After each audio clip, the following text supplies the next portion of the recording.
SC వర్గీకరణ ఇష్యూను పార్లమెంట్లో లేవనెత్తుతామన్నారు CPM జాతీయ ప్రధాన కార్యదర్శి సీతారాం యేచూరి. ఢిల్లీలోని జంతర్ మంతర్లో దీక్ష చేస్తున్న ఎంఆర్పీఎస్ అధ్యక్షుడు మందకృష్ణకు సంఘీభావం తెలిపారు. మాదిగల న్యాయమైన పోరాటానికి అండగా ఉంటామన్నారు యేచూరి. వర్గీకరణ ఇష్యూను పార్లమెంట్లో చర్చకు వచ్చేలా ప్రయత్నిస్తామన్నారు. ఎస్సీలలో వెనుకబడిన వర్గాలకు రిజర్వేషన్లలో న్యాయం జరగాలన్నారు సీతారాం యేచూరి.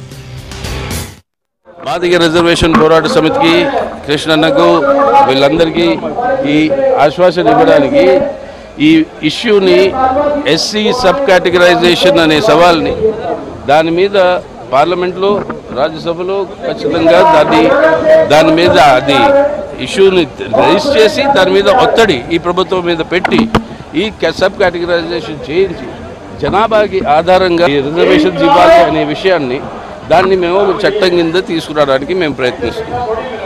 దాంతోపాటు ఈ ఉద్యమం ఏదైతే జరుగుతుందో వాటితో పాటు కలిసి మా ఎర్ర జెండా ఎంపీఆర్ఎస్తో పాటు కలిసి దీనికి మేము ఈ ఉద్యమాన్ని బలపరుస్తాం.